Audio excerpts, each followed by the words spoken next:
Tout d'abord, la crise que nous traversons, ça a été dit, c'est une crise durable, c'est une crise structurelle, c'est une crise qui est climatique, qui est énergétique et qui est bien sûr aussi sociale. Donc, on a besoin d'une bifurcation urgente pour limiter au maximum le réchauffement climatique, pour nous adapter à ses effets et pour répondre aux besoins sociaux. Deuxièmement, ça a été dit, les finances communales sont dans une situation qui est extrêmement difficile en raison d'une baisse continue des dotations, en raison de la perte des leviers fiscaux et puis bien entendu en raison de l'inflation. De ce point de vue, le refus de l'indexation de la dotation globale de fonctionnement sur l'inflation pose encore plus problème, génère un endettement de plus en plus fort et augmente le recours à l'emprunt. C'est le deuxième élément de situation. Troisième élément de situation, c'est le contexte local. Le contexte local, c'est celui d'une grande réorganisation des services ville-agglo en raison de la mutualisation qui est réalisée et qui est réalisée à un rythme que beaucoup trouvent bien trop rapide.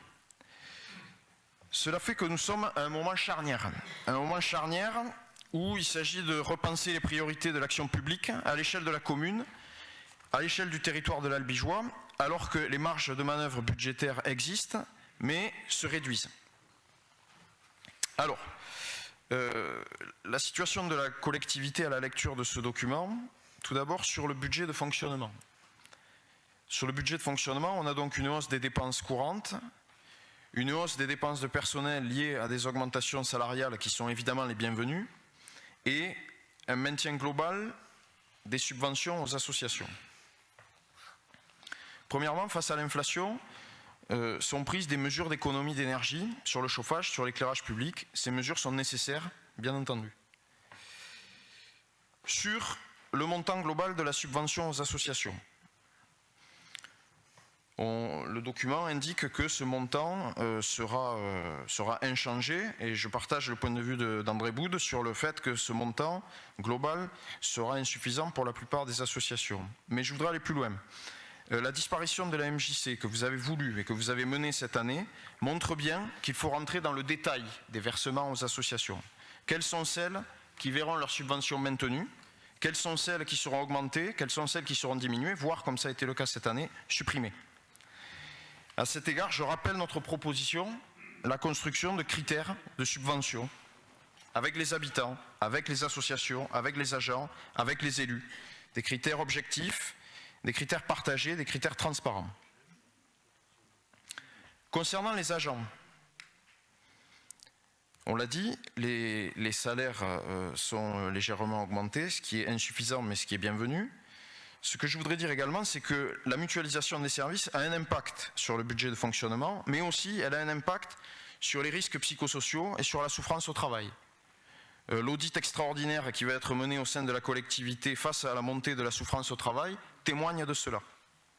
Ce qui signifie que le choc de cette crise vient bousculer des services qui localement sont déjà fragilisés par les décisions qui ont été prises par votre majorité ces derniers mois.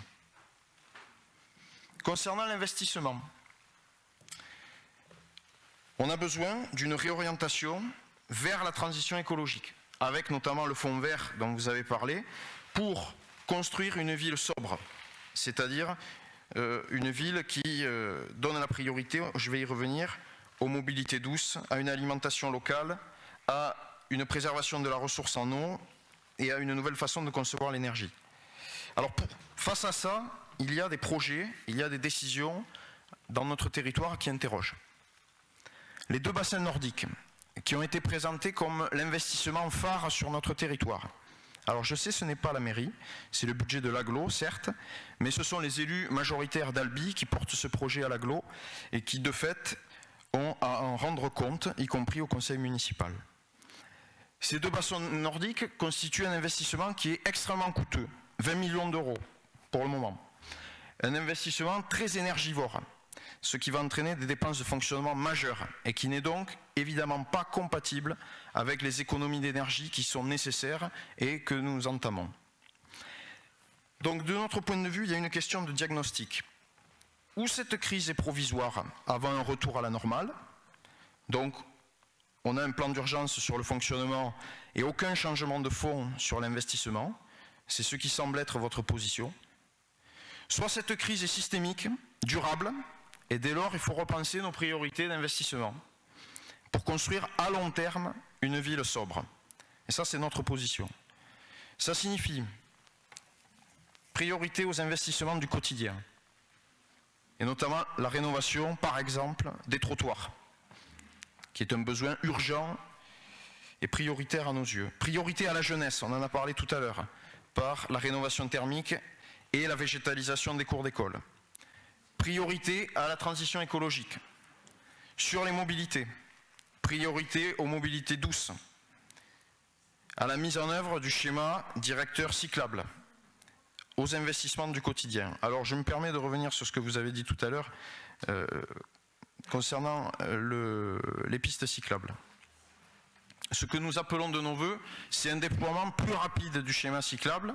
Bien sûr, ce schéma est à l'échelle de l'agglomération. Cela dit, je rappelle que c'est le maire qui autorise les travaux sur sa commune. Et donc, de ce fait, il en va de la responsabilité du maire. Je précise également que, Madame le maire, vous aviez signalé, à juste titre, je trouve, dans le précédent conseil municipal, qu'on évite de faire parler les absents. Donc, il serait bon qu'on continue de s'en tenir à cette règle. Il est bon également que l'alimentation et la relocalisation de la production, dans le cadre de cette priorité à la transition écologique, soient amplifiées largement. Sur l'eau, on y reviendra tout à l'heure avec la tarification sociale de l'eau. Sur l'énergie, je rejoins ce qu'a dit André Boud, avec par exemple la mise en œuvre des réseaux de chaleur pour le chauffage. C'est un projet qui a été à l'étude et qu'il est urgent de mettre en œuvre. Sur la rénovation thermique des bâtiments, sur le soutien aux filières industrielles et aux activités économiques locales, le textile, le BTP en particulier. Je termine. Évidemment, la priorité elle doit être donnée aussi aux politiques sociales, comme ça a été dit, à la solidarité, en particulier avec les plus précaires. Notre proposition, c'est d'augmenter l'enveloppe du CCAS. Ça paraît un besoin urgent. Pour terminer, je voudrais poser deux questions. La première, c'est sur quelque chose qui n'apparaît pas dans le document qui a été présenté par M. Gilles. La question du circuit n'est pas abordée dans les orientations budgétaires, alors que ce circuit et le devenir de ce circuit aura bien entendu un impact sur les finances communales. Donc ma question est pourquoi ce sujet n'est pas abordé dans ce débat d'orientation budgétaire. La deuxième question, il est annoncé des investissements sur les équipements sportifs. Donc ma question c'est de quoi s'agit-il? Quels sont les investissements et sur quels équipements? Pour conclure, ce que je voudrais dire, c'est que pour réorienter ces décisions budgétaires, nous avons besoin de démocratie. On en a parlé au début du conseil municipal, démocratie sur tous les projets, des plus petits aux plus grands, pour un territoire qui soit réellement en phase avec la situation actuelle, pour économiser et pour partager les ressources. Je vous remercie.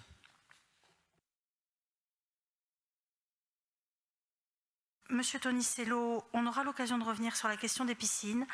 Je ne peux pas vous laisser dire ce que vous avez dit, donc on y reviendra en temps et heure, on y reviendra dans une autre assemblée. Les chiffres sont faux, ce ne sont pas 20 millions d'euros pour 2 bassins nordiques. Les éléments d'énergie, de consommation d'énergie sont faux, on aura l'occasion d'y revenir. Moi, il y a un chiffre que je vais vous donner et que j'aimerais que tout le monde retienne ici, c'est qu'un enfant sur 2 arrive en 6e sans savoir nager. Alors après, chacun prend ses responsabilités, mais nous, on prendra les nôtres. Et enfin, dans les bassins nordiques, les enfants de moins de 11 ans ne peuvent pas se baigner, Madame Guiraud. Je vous remercie.